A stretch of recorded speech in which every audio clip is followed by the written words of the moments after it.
Voilà, bonjour et bienvenue si vous nous rejoignez. C'est une excellente idée. C'est votre télématin du samedi. Et ce matin, à l'occasion justement des commémorations de la chute du mur de Berlin, nous vous proposons une petite demi-heure spéciale aux couleurs de cet événement historique. On va d'ailleurs prendre tout de suite la direction de Berlin pour retrouver là-bas notre ami et correspondant Laurent Desbonnets. Laurent, parce qu'il y a 30 ans, jour pour jour, tombait ce fameux mur de Berlin. Des commémorations sont bien sûr prévues depuis plusieurs jours déjà, et pour quelques jours encore, mais 30 ans plus tard, qu'est-ce qui reste de ce fameux mur ?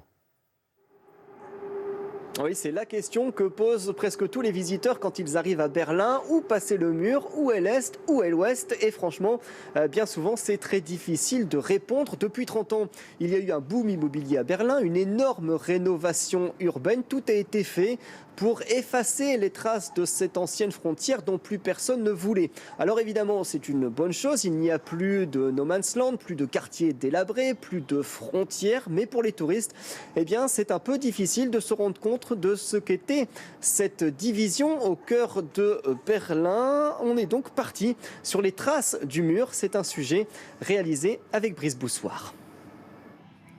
Sur les monuments de Berlin, des images d'arrestation, de manifestations, des slogans pro-démocratie. Des projections lumineuses depuis une semaine pour rappeler aux Berlinois et aux touristes ce qu'était le mur. Car sans cela, difficile 30 ans après de retrouver à Berlin des traces encore visibles de cette frontière. Voici la plus longue section du mur encore debout, baptisée l'East Gallery, près d'1,5 km de béton. Ça fait un choc de voir comment ça divisait la ville. Et comment dire, ça fait penser à des endroits dans le monde où il y a encore des divisions. Je vois ça pour la première fois.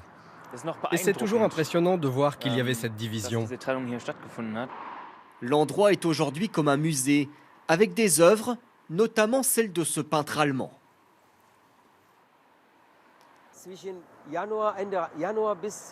On a fait ça entre juin et septembre 1990.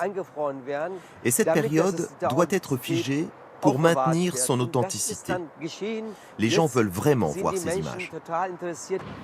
Ailleurs dans la ville, le tracé du mur est symbolisé par ces pavés ou ces plaques sur la chaussée. Le tram, qui autrefois ne circulait qu'à l'est, a été étendu à toute la ville.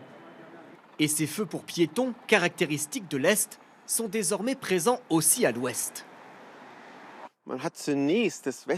Au début, c'était les feux de l'Ouest qui ont aussi été installés à l'Est quand il fallait les remplacer. Mais après, on s'est rendu compte que la luminosité des personnages de l'Est était clairement meilleure. Dans le brouillard, la pluie, l'hiver, on les voit beaucoup mieux. Aujourd'hui donc, seuls les connaisseurs peuvent encore distinguer les signes de l'ancienne division.